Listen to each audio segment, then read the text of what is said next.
रात के 3 बजे कभी आपने एक ऐसी आवाज़ सुनी है जो सिर्फ आपको सुनाई देती हो?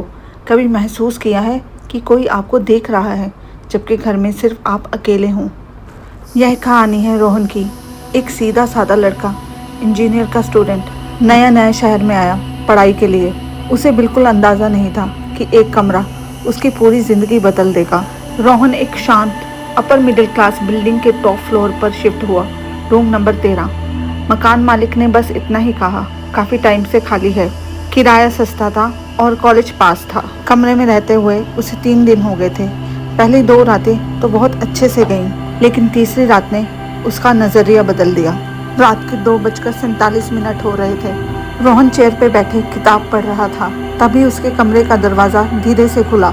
दरवाज़ा बंद था, लॉक भी उसने खुद किया था। रोहन धीरे से उठकर दरवाजे के पास गया। बाहर कॉरिडोर बिल्कुल खाली था, साफ, साइलेंट, कोई भी नहीं था। उसने दरवाज़ा बंद किया, वापस आया और किताब खोली, लेकिन दरवाज़ा दोबारा खुल गया, लेकिन इस बार सिर्फ 1 इंच।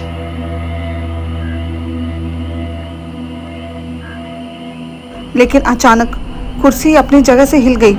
उसे अपनी आंखों पे विश्वास नहीं हुआ। उसका दिल तेज धड़कने लगा। कमरे में कोई भी नहीं था। अचानक दरवाजे पर जोर का धक्का पड़ा, पूरा कमरा हिल गया। रोहन घबराकर पीछे मुड़ा, लेकिन उसे पता नहीं चला दरवाजे के नीचे से एक काला साया धीरे धीरे उसके कमरे में घुस रहा था। रोहन पूरी रात उस कमरे में सो नहीं पाया। अगली सुबह रोहन ने मकान मालिक से बात की। मालिक का चेहरा सफ़ेद पड़ गया। उसने बताया 7 साल पहले इसी कमरे में राजन रहता था, इंजीनियरिंग का स्टूडेंट। एक रात वो खिड़की से नीचे गिर गया। किसी ने धक्का दिया या खुद गिरा, कोई नहीं जानता। यह सब सुनकर रोहन घबरा गया। उसने डिसाइड किया कि वो उसी रात उस कमरे को खाली कर देगा।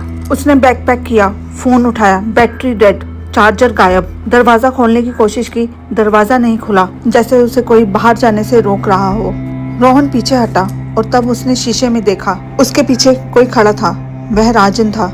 खाली आंखें, सफ़ेद चेहरा और एक हाथ रोहन के कंधे पर। रोहन चिल्ला के मुड़ा, लेकिन वहाँ कोई नहीं था। महीने बीत गए। रोहन ने वो शहर छोड़ दिया। नया घर, नई सिटी, सब नॉर्मल था। लेकिन एक रात रोहन की आंखें खुली। घड़ी में 2:47 हो रहे थे। उसका दिल जम गया। तभी धीरे धीरे दरवाज़ा खुला। वही आवाज़, वही 1 इंच। रोहन के बिस्तर पर एक पुरानी डायरी रखी थी। कांपते हाथों से उसने डायरी खोली।